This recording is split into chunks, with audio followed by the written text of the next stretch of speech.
Another day, another dollar. I was in another dollar. I was in LA for a bit, so I couldn't do anything, but I'm back. So, all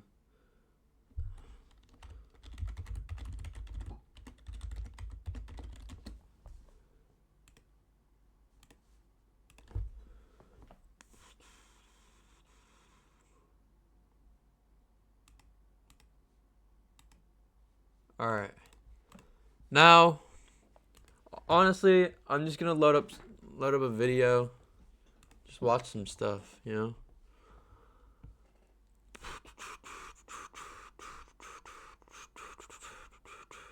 Let's see. Do I watch body cam or what?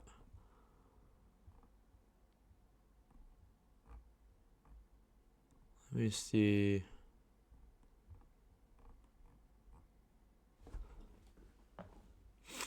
I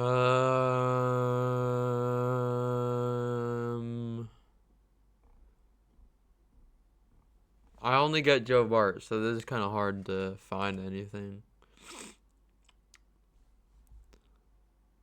Let's see.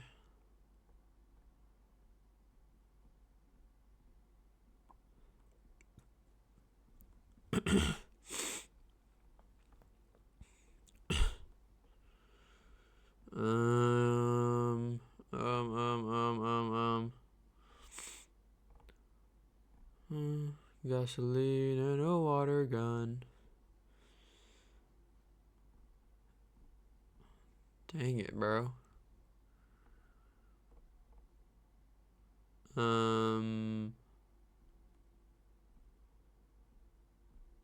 Bro, I don't be getting anything recommended.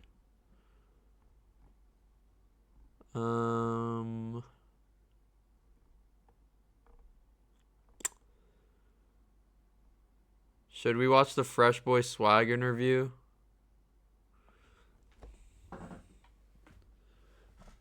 Nah.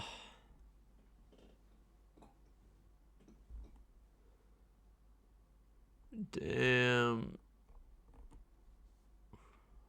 I'll watch a Pharrell Maguire video. Gasoline and a water gun. Here we go. This is a little 30-minute video. Or 23-minute video. This is Whores from an FBI Database by Pharrell Maguire. Let's watch. It's 1981. New President Ronald Reagan has just survived an attempt on his life. An emerging virus called HIV is becoming a growing concern, and workers at a wastewater treatment plant in Richmond, Virginia have just made a grisly discovery.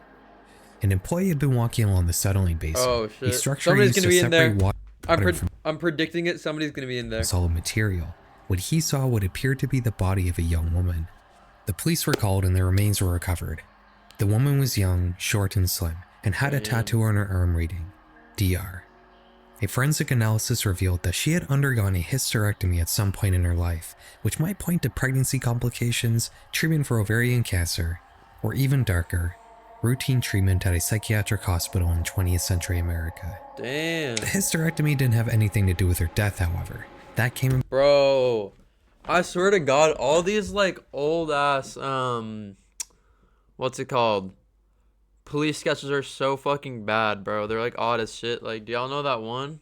I mean, I'm sure it's gonna pop up, but it's that one. No, not that. It's gonna pop up. because of a bullet wound to the head. Other than the surface level information, nothing else could be gathered to tell this young woman's story.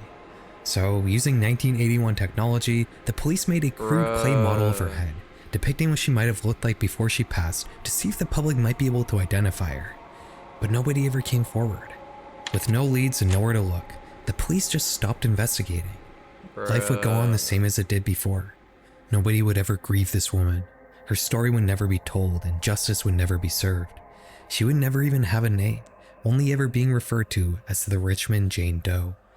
That's what's bad, bro. When people like don't have friends or anything, or like they're not in touch with their family, bro, they can just die and nobody's gonna know because, you know, they don't have anybody to talk to about it because they don't keep in touch. And unfortunately, she's not a unique case. Currently, in the United States of America, there are more than 10,000 unidentified bodies. What the fuck? The idea of just coming across a body that never gets identified has to be one of the most disturbing concepts I can think of. In fiction, there's a common trope of an angry spirit haunting a place desperately trying to get somebody to tell their story. And these movies and books usually end with a tragic tale of their death finally being told, putting the ghosts at peace and allowing them to move on. Horror usually ends up being scarier than reality in most cases, but in this particular realm, reality is much darker than fiction. In real life, the body and the person that occupied it just stays lost forever. Their only memorials are scattered disconnected case files in different law enforcement agencies. In some cases, loved ones are desperately trying to get answers, unaware that the person they're searching for has already been found. But even darker than that, a lot of these people go unidentified because they've just been forgotten about. That's what I said, bruh! That's what I said! Callously moves on without them. When the Richmond Jane Doe briefly held the attention of law enforcement agencies in the early 1980s, criminal investigations mainly relied on traditional tangible evidence, like eyewitness accounts, fingerprints, and ballistics analysis. But a new movement had been gaining momentum. Instead of just looking for measurable evidence in individual cases, criminal profiling had police identifying characteristics of crimes that could point to the perpetrator's psychology in some way.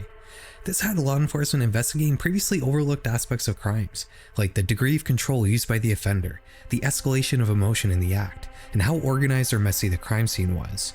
Identifying these characteristics allowed police to not just categorize... Bro, it's crazy how much we advanced in like 100 years, bro. Back then, you could just kill somebody, and then if you run away in time, nobody would know. And then... now, bro, we got fingerprints and shit, bro. If you drop any DNA or spit or anything, they'll track your ass down, bro. That shit's crazy. Sort of suspect they were looking for, but to also link different crimes together in a way they weren't previously able to using only traditional investigative techniques. But there was a problem blocking that last part from coming to fruition. Back in the early 1980s, law enforcement agencies were more or less working in isolation from one another. They all had their own specific procedures or paperwork and local files, and there usually weren't any protocols in place to share that information. Bro, I saw this video, this kind of related, I saw this video and it was like two cops like get fucking pissed at each other because they're in like the wrong, what's it called? Like district for police? I don't know what it's called, but like, one of the guys pulled somebody over in the wrong area and they got fucking pissed at each other, bro. Hey. Or like jurisdiction. That's what I mean. Jurisdiction. Shit like that, bro. That's insane. Amongst themselves. This caused something called linkage blindness. If a serial offender committed a crime with striking signature characteristics and then went over to another county and did the same crime with the same signatures, those two cases wouldn't get linked together because the departments investigating them would be working in isolation. Even if they did share information, the documentation would be different and a lot of commonalities wouldn't be noticed because of that. This is what VICAP was intended to solve. In 1983, Los Angeles homicide detective Pierce Brooks would testify before Congress to advocate a radical new idea: a computerized database to track unsolved crimes that could be accessed by any law enforcement agency in the country. This database would be set up in such a way that the seemingly minute details of different crimes could be linked together, helping investigators make connections they wouldn't have previously been able to make. Brooks' idea was received enthusiastically, with the FBI fully picking up and funding the project. The database would be built and stored at the FBI Academy in Quantico, Virginia in 1985. And while it may have started out with the thousands of different law enforcement agencies around the country having to mail in handwritten forms that would be digitized by hand in Quantico, the procedures would advance over time as the world became more connected. First through fax machines, and then through an interesting new technology called the internet. In the 2000s, the FBI would launch VICAP Web, a fully internet-based version of the database that could be instantly accessed and browsed by law enforcement agencies. While VICAP Web was and is only able to be accessed by verified law enforcement users, the FBI would also create a much more limited but... Bro, like, do you see how scary this shit is, bro? Like that and that. Bro, She doesn't even have a face, bro. Publicly accessible version of the database, which you can browse through It's this one. I know it's this one. It has to be this one. This is the one I'm talking about. Website hosted by the FBI. When we talk about things that are scary on this channel, there's usually two categories. Dude, I keep thinking they're ads and shit, bro. Fictional horror tends to be very dramatic and solely relies on artistic elements like aesthetics and storytelling to create fear. It's by design calculated in its delivery. Real life horror, on the other hand, is never calculated. It's not art designed to strike fear in you, yet it always does a much better job of that than fiction. The FBI's VICAP site is a perfect example of that second category. It's just a cold list of unsolved crimes presented in a manner only meant to convey information in an efficient way and nothing more, but it still manages to be one of the most disturbing sites I've ever seen. Here you'll find the Richmond Jane Doe, as well as many other unidentified deceased people. The visual depictions of these individuals range from actual photos, to digital recreations, to physical recreations. Bro, that shit's so scary. Drawings, to even just articles of clothing. The physical ones are scary as shit. In cases where the body is in such bad shape that clothes are the only remaining identifying traits. This entry is particularly unsettling. The only lead investigators have in this case is a single shoe. The remains were in such bad shape that even the victim's sex couldn't be determined. Like the vast majority of cases here, this one remains unsolved. I find it interesting how VICAP sits beside the FBI's top 10 most wanted lists on their website, as these two pages feel like yin and yang. The top 10 most wanted are a list of perpetrators of crime. Why don't they like DNA test them or something? That might work. Maybe if they were a previous offender. Like, you know how I was watching a Joe Bart video. That's how I know. Actually, I don't know. He could be wrong, but it was like they don't have everybody's blood in just a bank, but if you have committed a crime, they do finger and blood test you. So if there is blood on the scene or your fingers are still intact, they can track you, bruh. And they're actively trying to catch. Or in other words, stories they're trying to put resolutions to. VICAP is a list of victims of crime they're trying to identify. Or rather, resolutions they're trying to put stories to. The two sites feel like binary opposites. Another thing you'll notice on VICAP is how unsettling a lot of these photos look, even completely separated from their chilling contexts. Bro, like 25 to 40, bro. These reconstructions often fall into the uncanny valley, with the people 4'9" to 5'3", dude. This could be literally anybody. This could be so many different people, bro. 25 to 50, 4'9" to 5'3", 125 to 150 pounds. Unknown eye color, like, bro. They're depicting looking almost real but not quite, leaving any viewer unsettled. A lot of these depictions look not unlike something like, bro, what the fuck is that? You would see in some online horror project, but not everything creepy looking here is a reconstruction. This isn't on June 3rd, 1991, truck driver Eduardo Collin pulled into a Super 8 motel off of I-40 in Albuquerque, New Mexico. He rented a room for 2 people for just one night, but the following morning, Eduardo never came to check out. After waiting an entire day, the motel eventually sent a security guard to check on Eduardo's room on June 5th. It had been locked from the inside, and the guard had to essentially break in using a screwdriver. When he finally got in, there was no one to be found in the main part of the room, just scattered bottles of alcohol. The bathroom was a different story though. In there, the security guard found a woman suspended in the air, hanging from a suitcase strap tied to the shower. She was dead. Investigators would determine her cause of death to be hanging, which was found to be self-inflicted, and had occurred on June 3rd, the night the room was rented. Even though she had only been deceased for 2 days, the shower had been running the entire time, and the extreme amount of moisture combined with the sweltering New Mexico heat greatly advanced the decay process, and her body was already in a state of putrefaction when she was found. She had heroin in her system, and judging by the fact police found a scale in the room, drugs may have played a part in this tragedy. Many questions hung in the air about this case, the most immediate of which being Eduardo's whereabouts. He was nowhere to be found. The license plate he had given to the hotel staff had been fraudulent. The front desk employee who had been working the night of June 3rd was able to give a physical description of Eduardo, which happened to fit a picture found in his room. Oh fuck no. That's so fucking scary, holy shit. This is a photo of the deceased woman while she was still alive. It appears to have been taken at one of those mall photo booths, and the police assumed that the other man in the photo was Eduardo. Dude, that's so No scary. one had seen this woman while she was still alive. I actually have goosebumps on my arm right now. Like, actually. She had no identifying marks on her body, and she didn't have any sort of ID on her. The only record of her ever having been alive in the first place was this eerie photo of her and this mystery man. Damn. Years would go by without any progress in this case. The effort would mainly be focused around finding Eduardo. Eventually, the police would manage to track down his immediate family, who let investigators know that Eduardo had passed away from natural causes while they were looking for him. When police asked family members if they had recognized the woman in this photo with Eduardo, they only reacted with confusion. The man in the picture was not Eduardo. What the fuck? Again, no progress would be Bro, made for any. who is that? Are we dead ass? Bro, that's actually so scary. Bro, I actually have like goosebumps all over my body right now. I'm not even joking. That's insane. Oh my god, bro.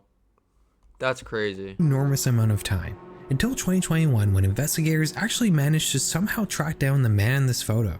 While his identity has never been released publicly, the police are not considering him a suspect in any possible crime. He also wasn't able to fully identify them. Oh shit. High quality, bro. This still looks scary as fuck though. She looks terrifying. This guy's just a bundle of joy though. Woman, only telling police that she had come to Albuquerque from Los Angeles, that he only knew her as Becca. The initial and most common theory regarding this mystery is that Becca may have been a lady of the night. Also found in the room were 5 $100 bills, an oddly large denomination of money to be carrying around with you, especially in 1991. It would explain why she was with a truck driver at a motel and why she didn't have any ID. The police have also supposedly recovered more.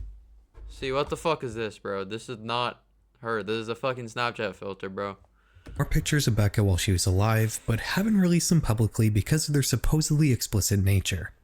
Whether Becca was an escort or not ultimately doesn't matter. Investigators assume she was, and her case likely didn't get the attention it needed because of that. If Eduardo had been located before his own death years later, this case would have been solved more than 20 years ago. Damn. But he wasn't. So it just remains as one of the many eerie entries in VICAP. If you're interested in helping on this case, I really recommend checking out the Becca Doe subreddit, which was set up with the specific purpose of investigating. Bro, that's crazy. There's only one photo of her ever. That's crazy. In this case. And you can also check out the Grateful Doe subreddit, which is intended for all unidentified people cases. Believe it or not, internet sleuths are not just good for finding lost media. Grateful Doe has actually directly linked a couple unidentified people to missing persons cases, and I'm sure they would appreciate your help. One thing I find interesting on VICAP is how the visual reconstructions vary in look depending on when the case was opened. Bro, like some of these look real as shit. Like this one, that looks real. I think that is real. This one looks like decently. This one looks like you could probably tell this. Bro, this is fucking terrifying. There's literally no way this can even be a person. This is like a skinwalker, bro. Nowadays, detailed digital. This is real as shit. This looks like a real person. Artistic recreations seem to be the standard. And while these sometimes can look uncanny, they really don't compare to the clay reconstructions you'll see in older cases. Some of these are like, this shit is actually so terrifying, bro.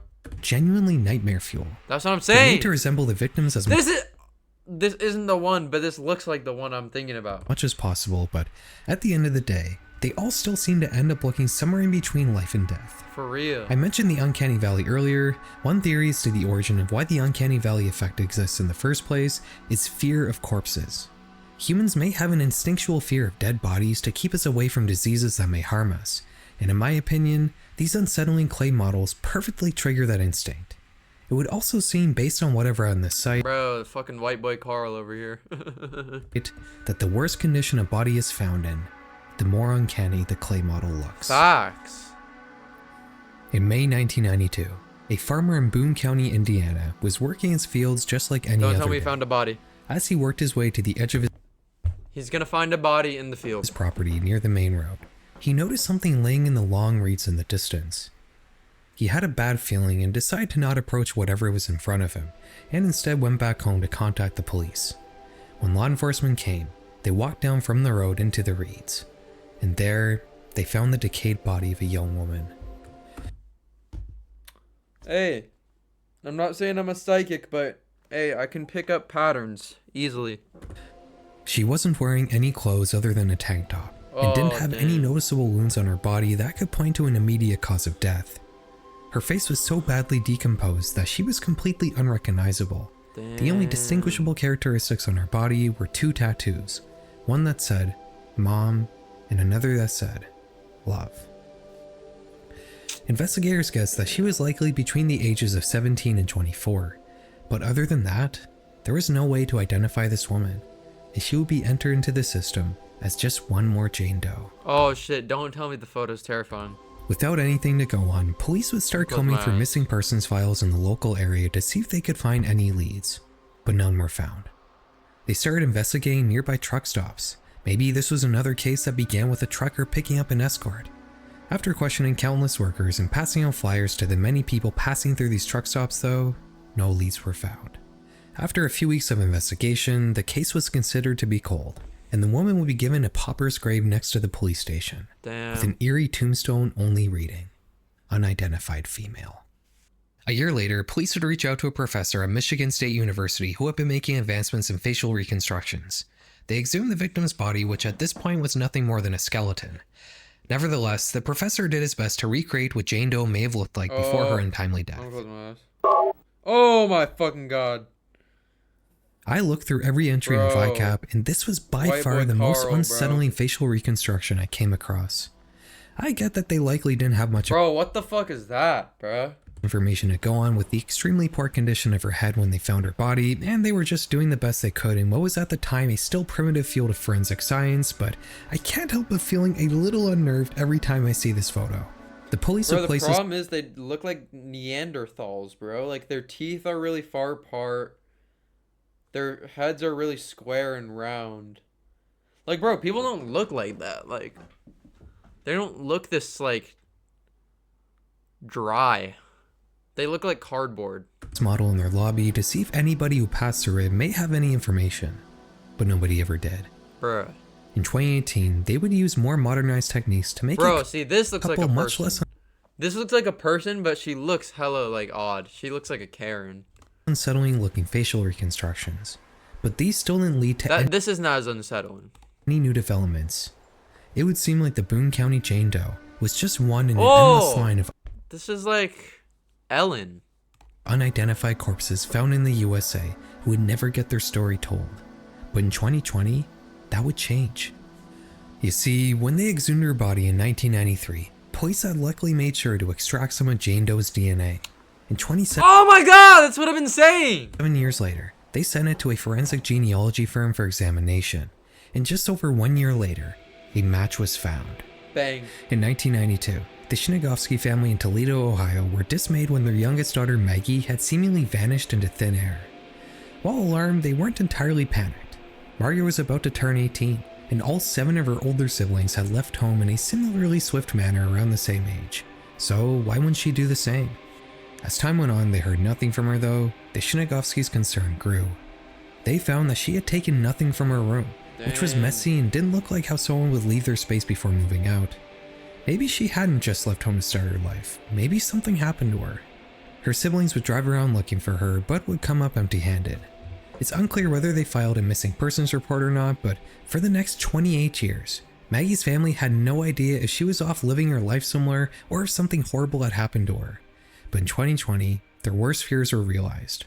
Margaret had met an untimely end, likely before her Damn, for 30 years you don't know, bro? I'd be after a week, I'd be like, damn, what the fuck? Where'd you go? family even began looking for her. As tragic as this situation is, it is nice to see such stale cold cases still getting attention and even being solved almost 30 years later. Although you can't really say this one is fully solved. Police are treating Maggie's case as a homicide, and they're still looking for information that could lead them to whoever committed this horrible crime. Not every case gets solved because Well, bro, of how could it be a homicide if there's no shows of wounds or anything? Hey, I don't know.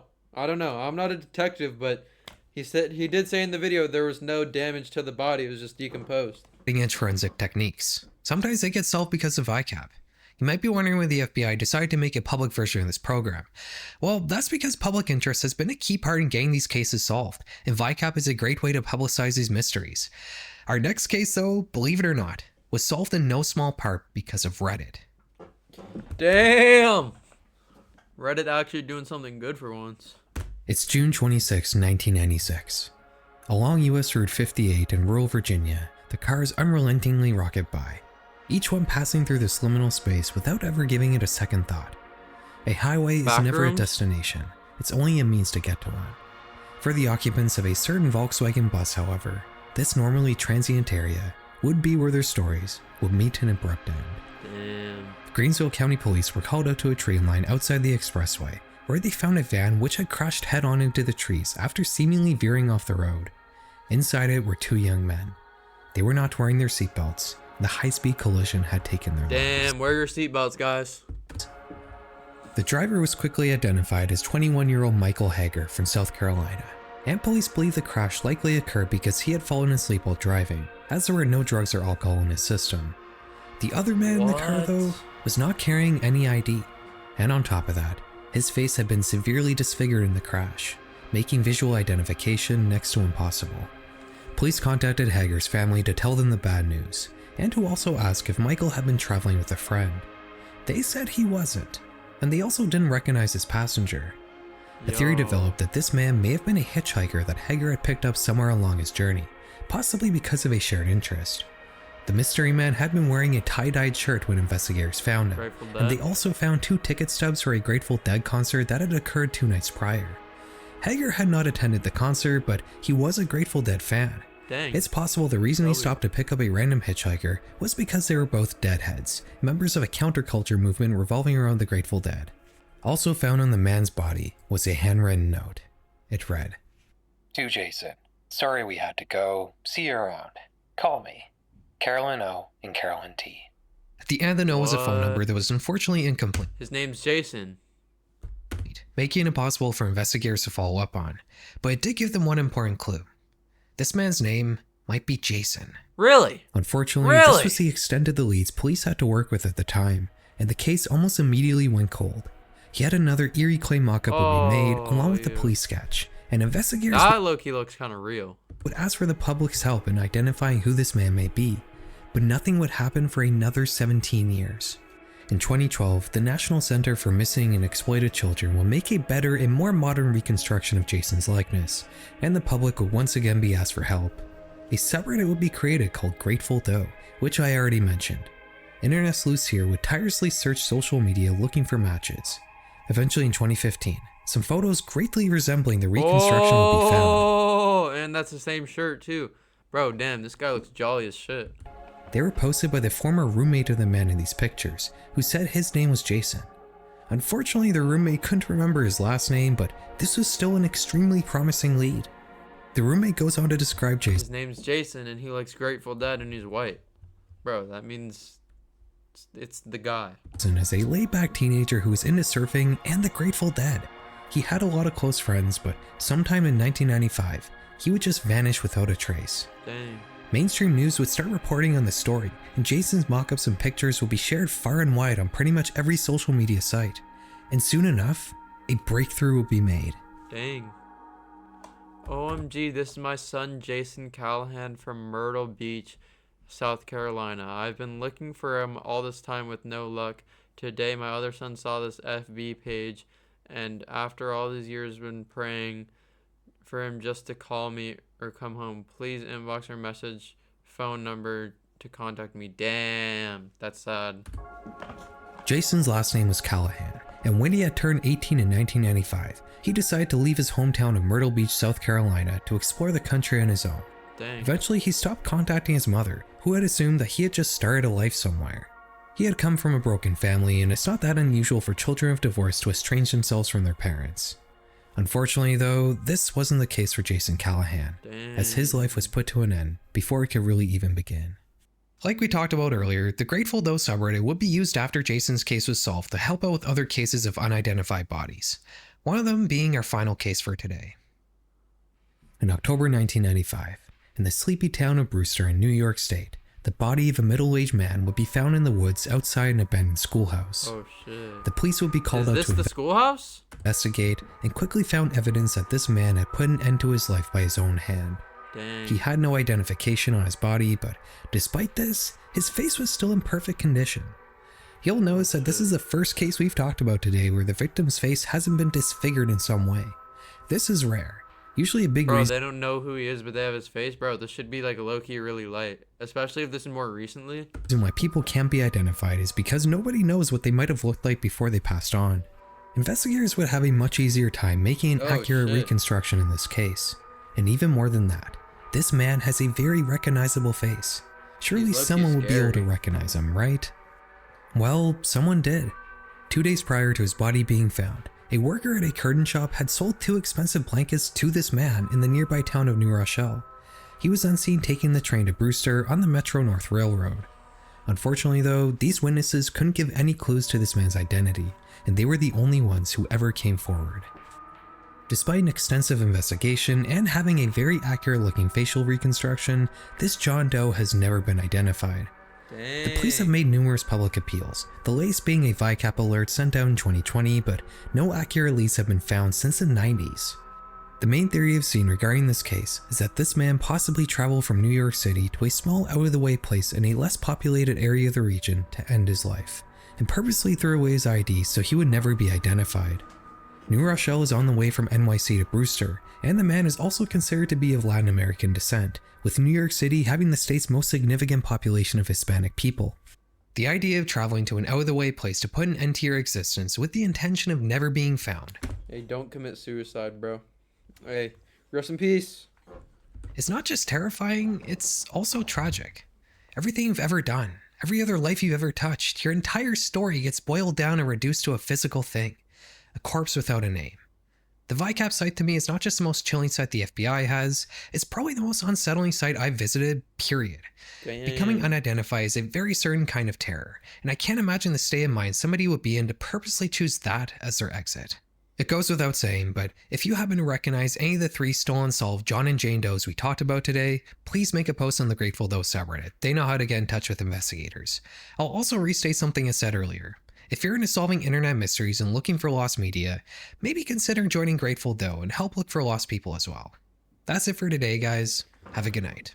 W video from Farrell McGuire. That was insane. That was a great video, bro. Dude, that last one was sad.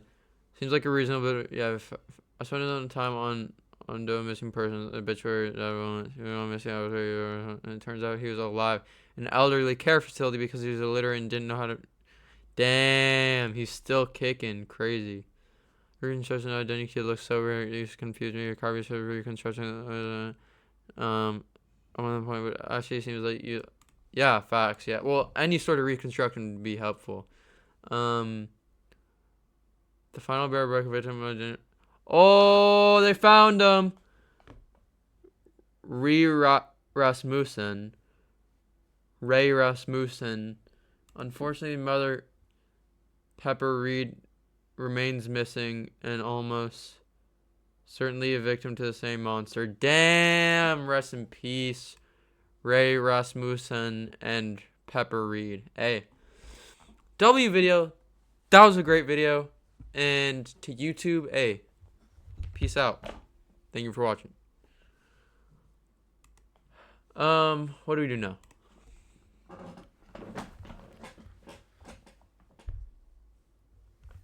Oh shit! Hide me in 10 years. YouTube video. Hide me in 10 years. I'm going to schedule upload this video 10 years in the future. So you're going to see this in 2025. Oh, It's 2015 for me right now. Dude, what if I'm dead? Dude, if I'm... Ooh, that would be weird. That'd be so weird. Rip. he's not dead, but he is a lizard person. That'd be really weird. He does Jimmy Beast. This is when Jimmy Beast was human. Now he made a bit of a switch. But so let's see. Dude, if I don't have 1 million subscribers when you see this video, my entire life has been a failure. I hope I have 1 million subs. I better have 1 million subscribers when you guys see this. But by the time you see this, I'll have finished high school, gone to college, probably be doing YouTube as a job, hopefully, maybe. Yeah. As of right now, I'm enjoying YouTube. Hopefully, future me still enjoys it. And I don't know. I'd be crazy if I had some ridiculous amount of subscribers. At the time I'm recording this video, I have 8,000 subscribers and 1.8 million views. So whenever you see this, compare these numbers to whatever I have when you watch this. Dude, I really hope I have 1 million subs by now. Please, future. Yo, Jimmy, bro. Sorry, but he's been looking odd recently. He's been looking odd. Let's see.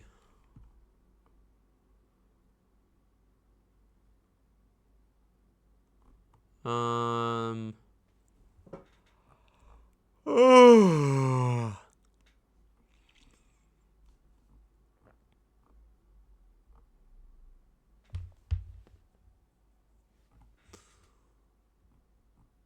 I'm trying to find some like short, quick videos to observe. Damn, these are all fucking terrifying.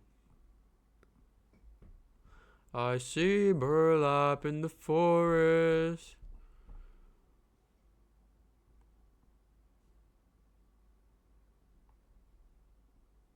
Bro, what the hell, bruh?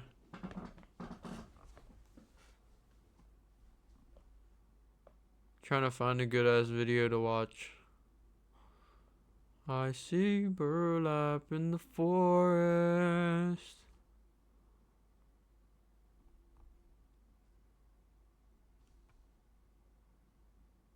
I want to watch a funny one, bro. This shit's too. I'm too scared right now, bro. I'm actually like on edge right now. Edge. No, this shit's actually scary. I don't want to watch something scary.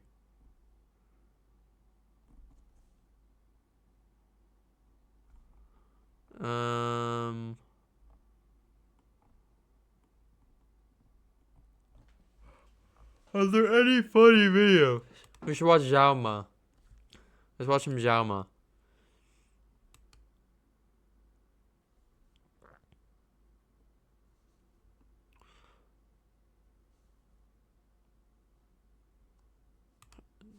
I secretly learned to speak. North Koreans shocked when I order North Korean by Xiaoma NYC. What I'm wondering, how did Xiaoma learn how to speak North Korean? Because North Korean is just the older version of normal Korean. I secretly learned to speak North Korean dialects from an actual North Korean defector, and then Oh, I went yeah, to yeah. real North Korean Bro, I forgot people can actually escape. Damn. restaurants to try ordering in North Korean, and things got a little out of hand. But first, a huge thanks to Quillbot for sponsoring this video. We've all been there. Sorry, Xiaoma. We don't need your bullshit. Now back to the video, let's go. My first stop was Seoul, South Korea, at a restaurant apparently Oh, he's in South Korea. Damn, this is crazy. He's not even in New York. run by North Korean defectors. 안녕하세요. 뭐 드실까요? 두부밥 있습니까? 예, 있어요. 두부밥? 예. 두부밥랑 인조 고기밥? 너무 국수? 응, 인조 고기밥? 반반? 농마국수. 네. 네. 오이요. Bro, they're fucking tripping, bro. 고맙습니다. 국주선 음식입니까? 네. 네. Wow, look at this. 오, 이거 매워서? This looky looks gas, bro. Damn, this shit looks fire. 양념 매워요? 좋아요. 라, 하하하. 매일? 네. 저는 좋아합니다. 좋아해? So good.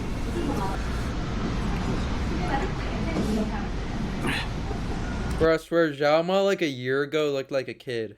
매일 조금 넣어요. 매운 조금입니다. 아, 조금 맵다. 네. 하지만 맛있다. 좋아합니다. 맛있다. 좋아합니다. 네네네. 네, 분명해.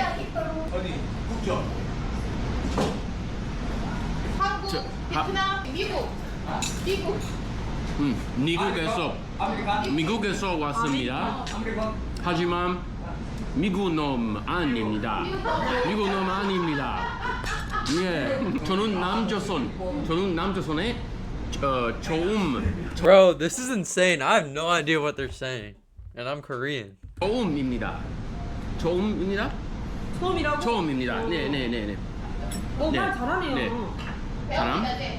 공부하고 있어요? 한국말? 한국말, 네, 조선말. So.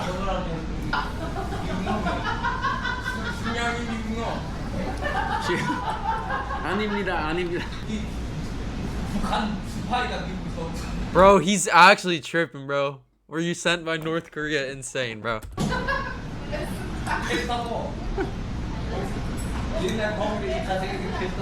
동무 얼마 동안 Bruh, are we... Nah, he's low-key dragging the joke, bro. He's actually dragging the joke. 대동강 매주 있습니까? Stop dragging it, bro.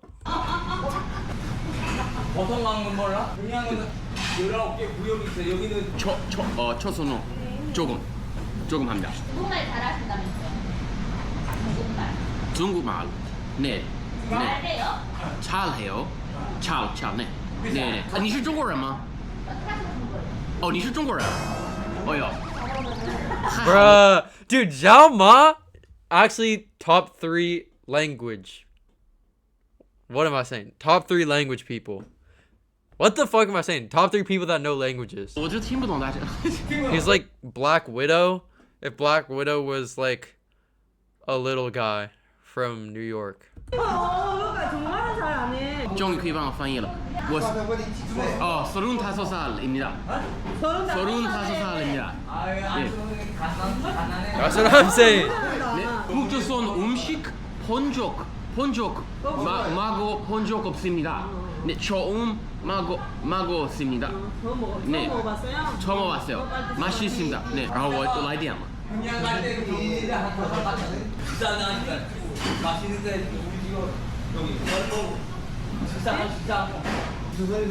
Bruh, this is insane, bro. Actually.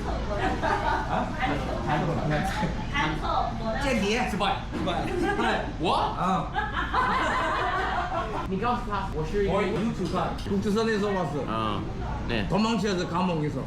Damn. 감방. 안방에서 중국 가고 봤습니다.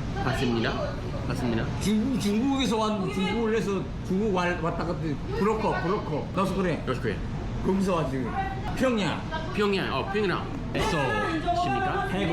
몇 살 한국에 몇 살 남조선에 왔는가?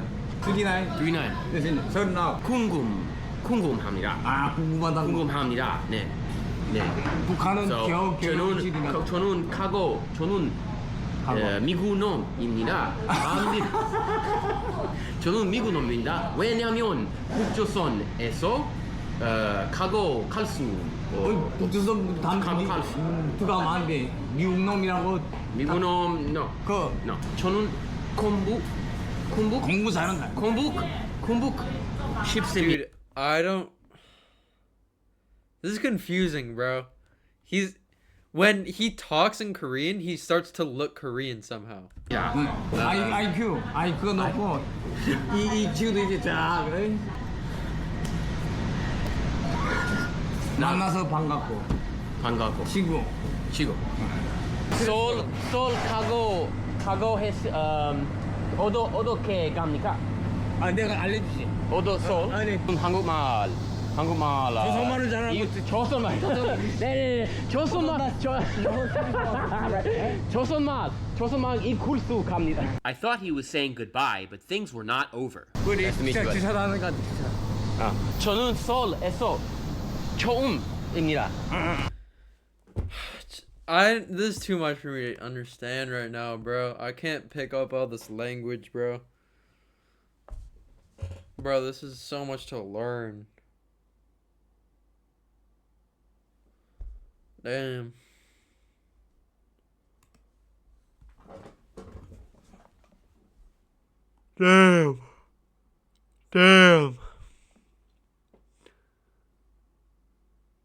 Low key. What's a good stream idea? I don't want to watch another video.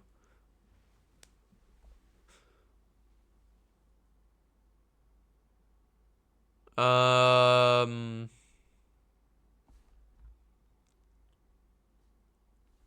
I'm gonna watch another video. Who am I kidding? um.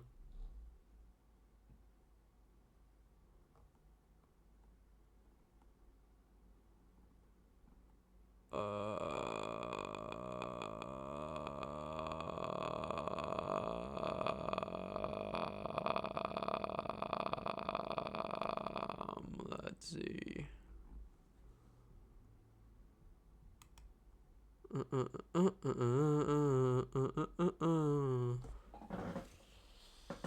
Damn, I'm tired, bro.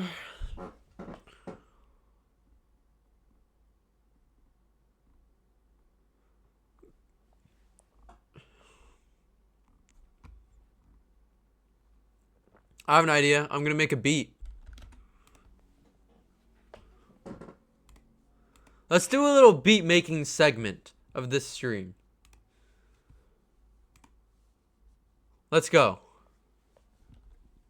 So what I'm doing first.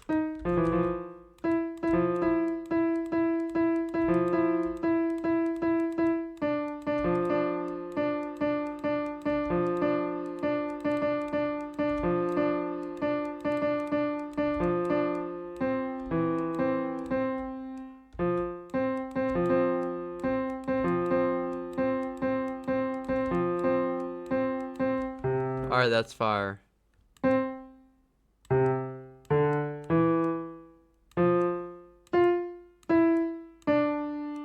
Wait.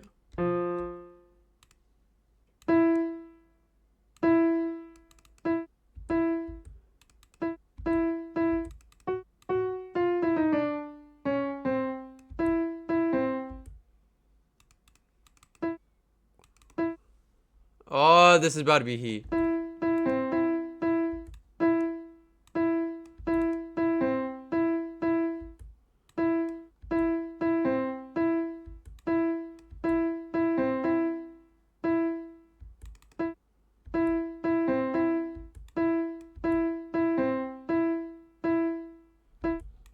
Wait. Bro, this shit's actually ass. Wait. Let's change the BPM.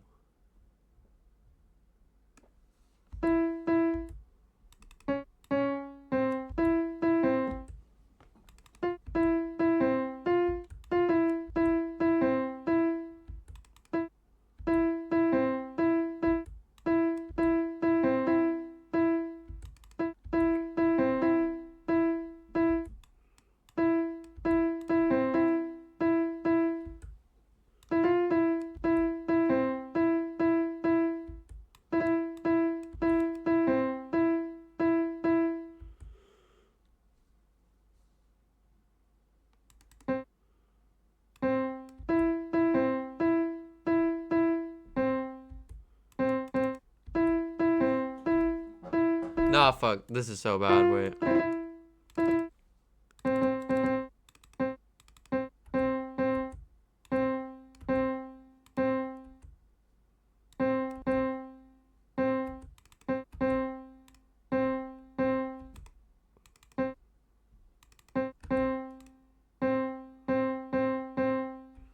Okay, wait.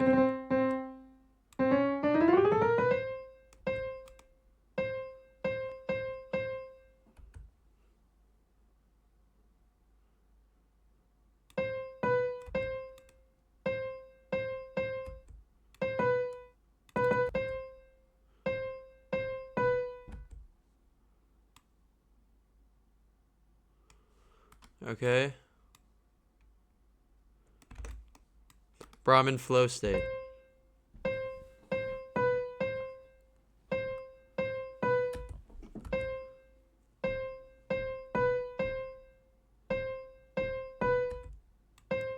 If I did it one before.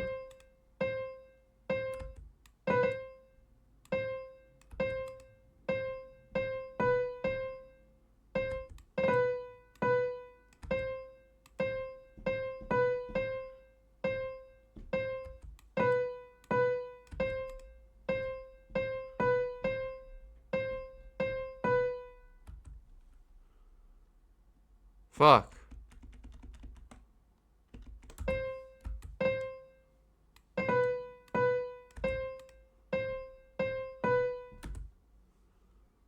Wait.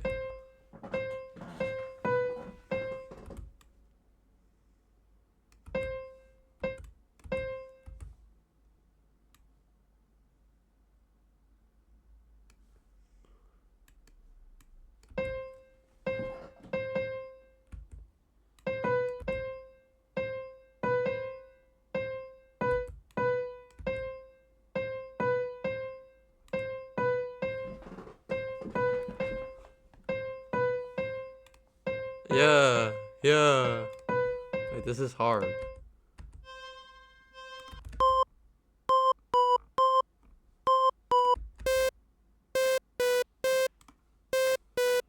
Oh. Yeah.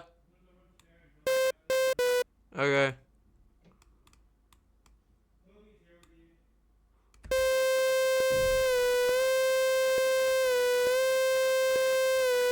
Bang.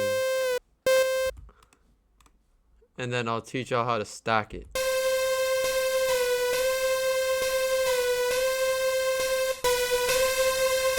Hold up.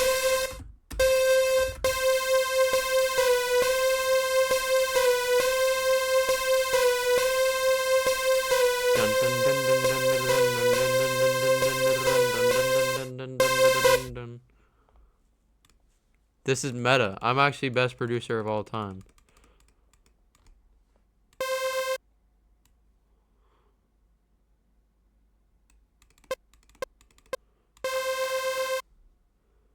Okay.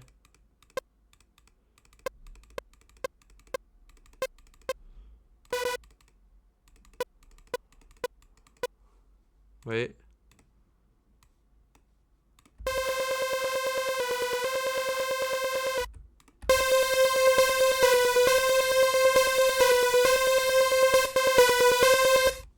This is heat.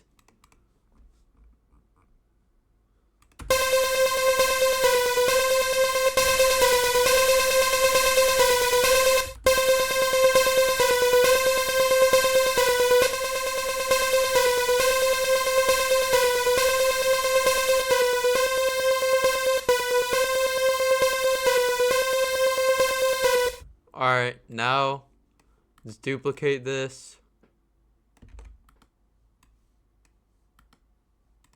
Then we're gonna merge them.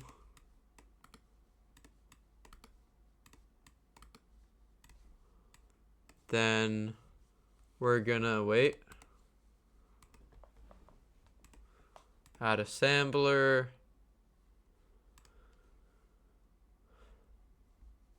I'm gonna do like a simple beat.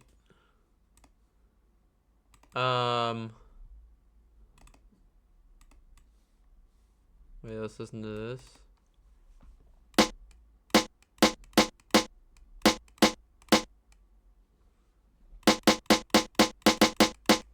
Nah.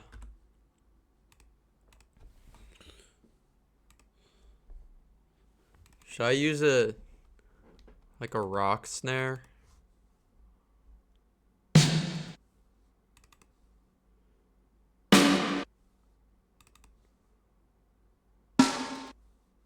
That's fire. And then I'll use like I'll use a crash.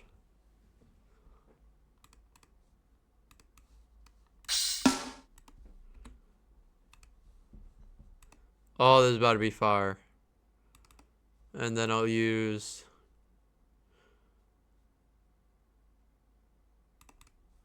and then I'll use 808s. And then now we have it loaded up.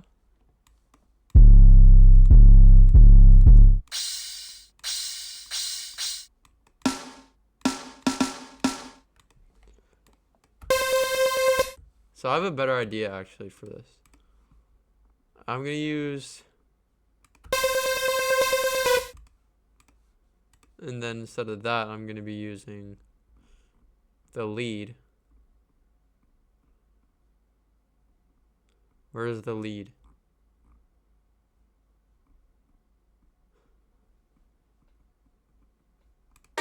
Not that. No. Oh, dance lead. There you go.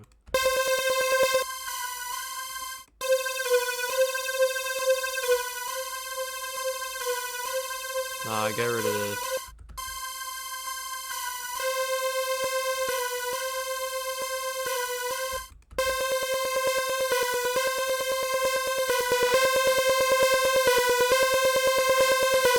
It's so loud.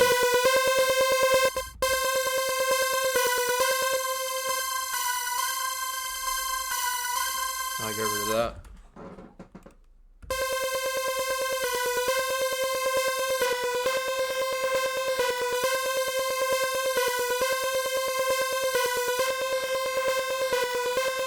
Oh.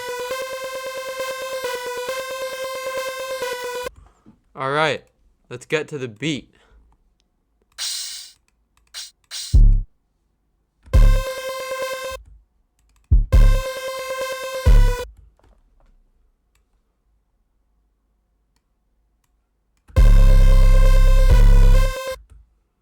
Okay.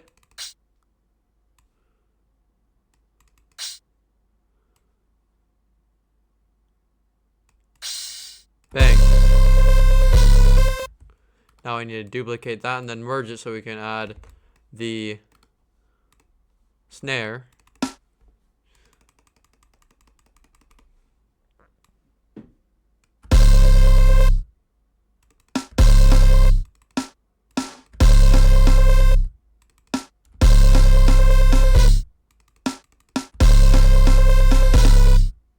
This is fire. That's heat. Bro, this is like some I don't know kind of beat. Gotta turn this up.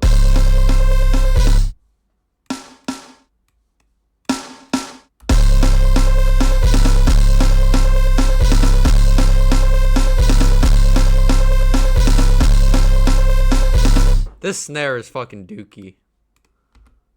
I'm gonna switch this up real quick.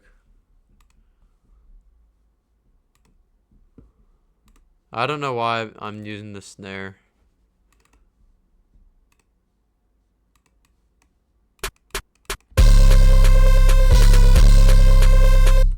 No, not that one though. I need to use should I do 3/6 mod? Oh, that's fire.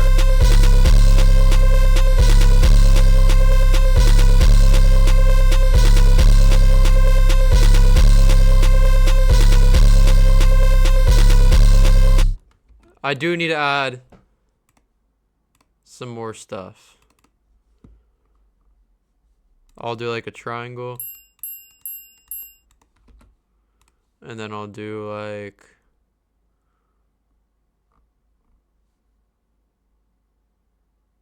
and then what else do I do? That's good for now. But we gotta pitch down this so it sounds like.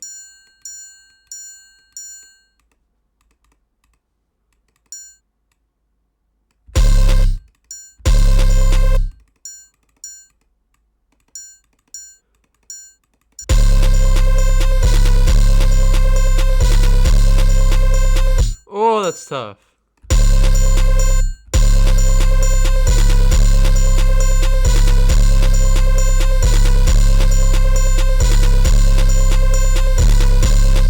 I have a better idea though. We're gonna add a hyper pop kick.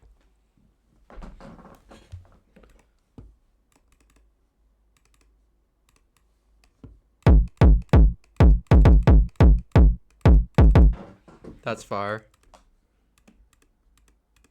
Hello?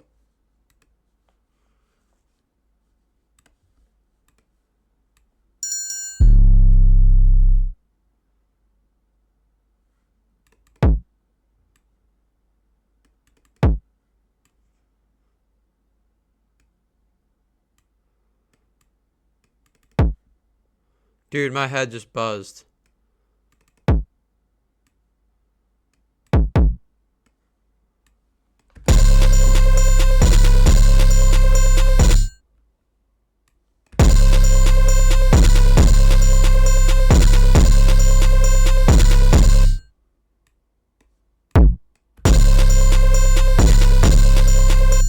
we gotta get rid of that.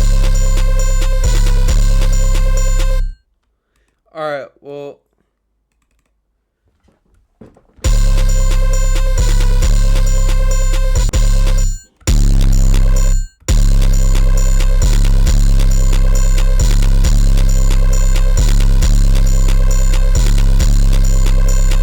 That's tough.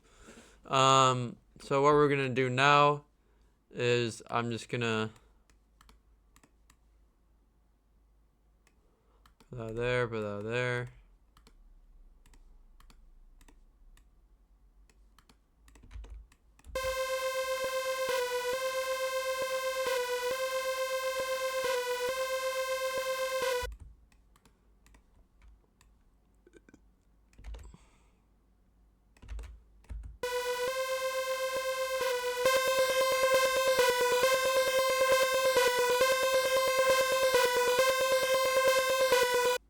That's hard. This is like a typing hacker type beat.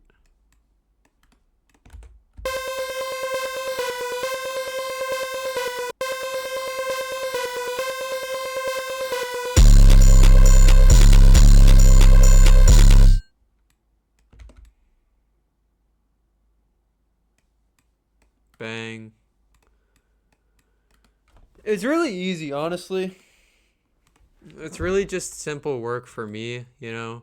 Might be harder for other people, but hey, it's just not for everybody. Nah, chill. Then I need to add some sound effects. So give me. Oh my god, why am I crying right now? I need to add some sound effects.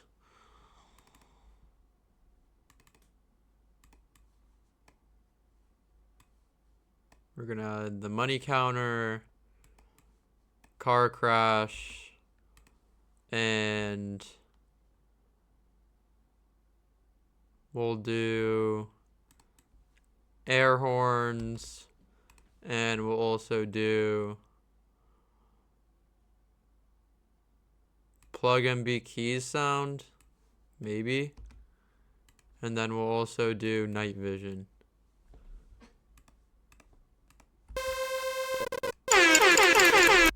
Oh, that's fire.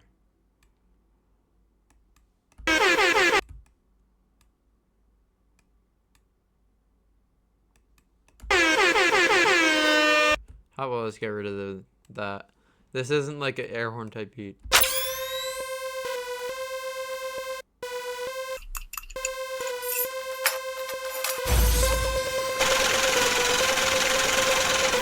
Okay, wait, let's mute these real quick. Too much shit's happening right now.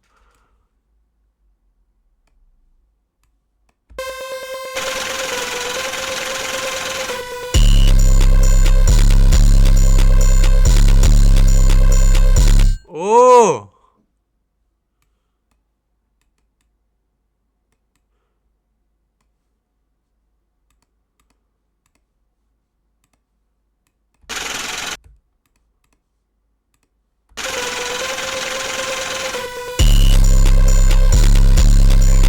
That's fire.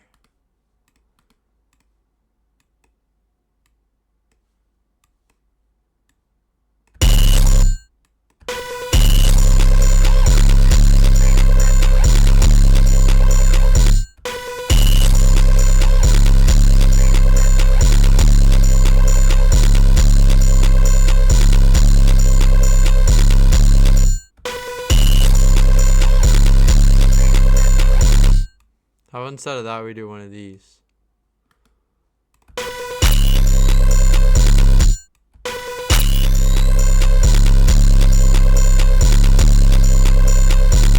Why does it just skip randomly there?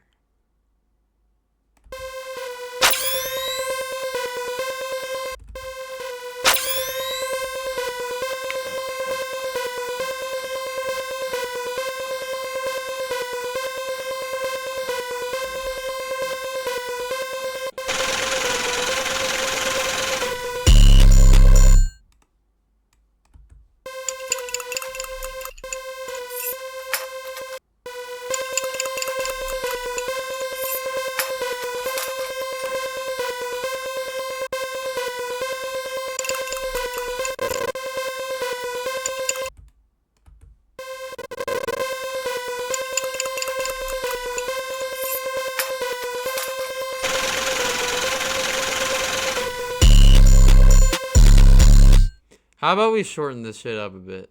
I feel like this is too long of an intro. It's like a 15-second long intro.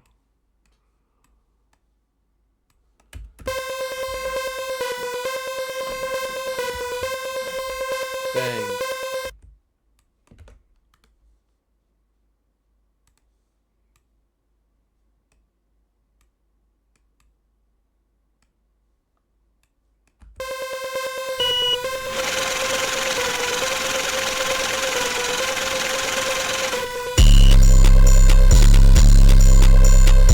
Wait, this shit's fire.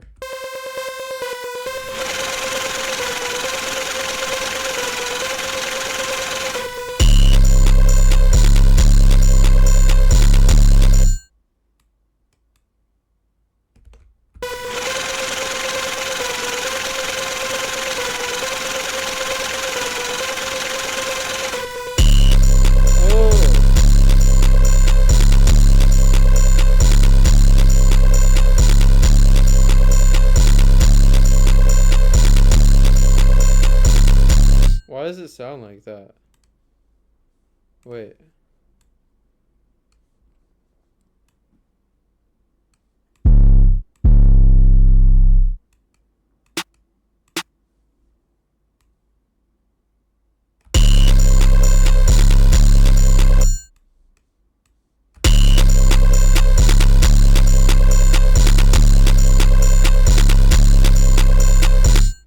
Why does it sound like that? It's not on beat. What the frick?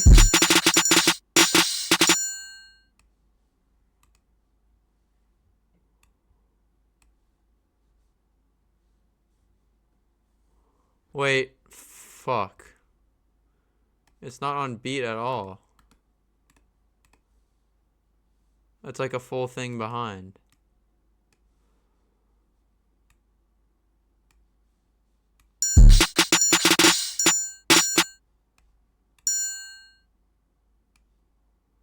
What the hell?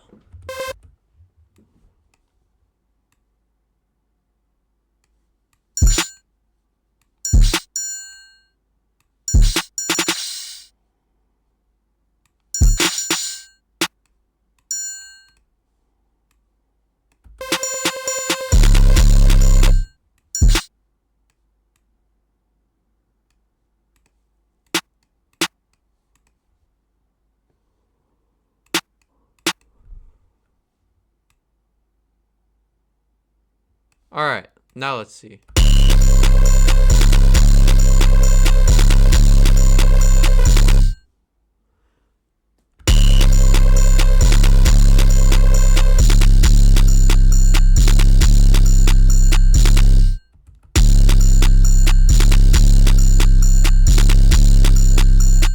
All right. Why is everything off beat? What? So the beat's also off beat. How is that possible?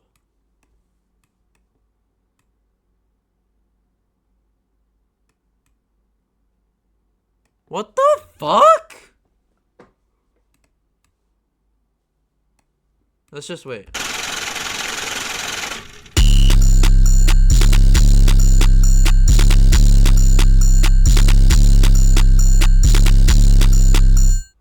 Now we have to fix the actual beat itself.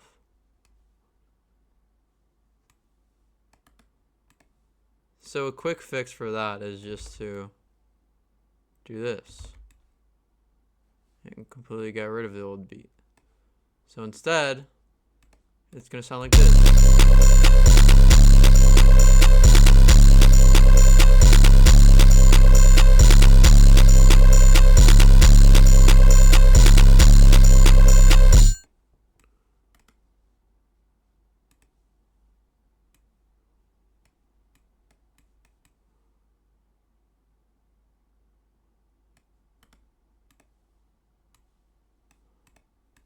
Rest in peace.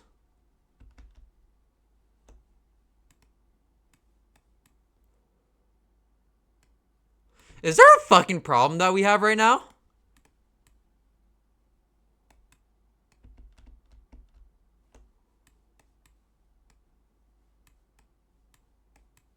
Bruh. Oh. Oh. I'm pissed.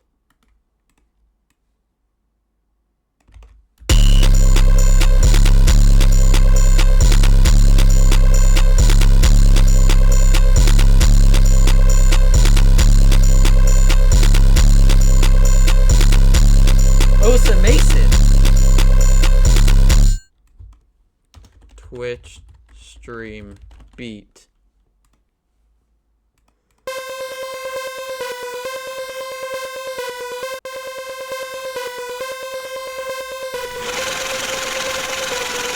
Wait. How much bread does he have? 1 million!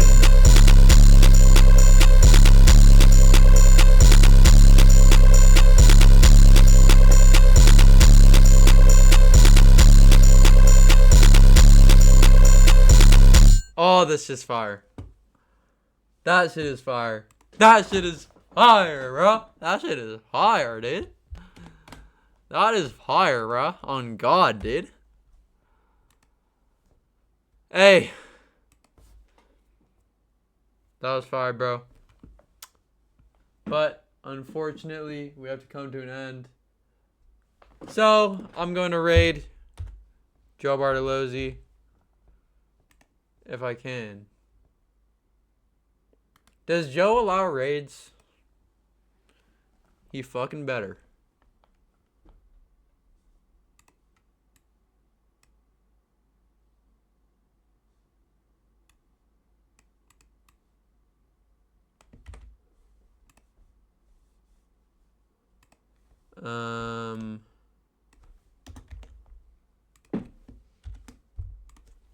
Can I raid him?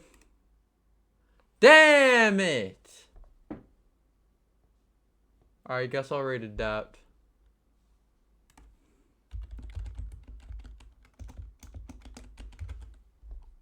Hey, thank you for watching. Follow me. Subscribe to me. Do everything. WStream, I'm finally back. I was in LA for a bit. And, hey, I'll see y'all later. Peace. Rating Adapt right now.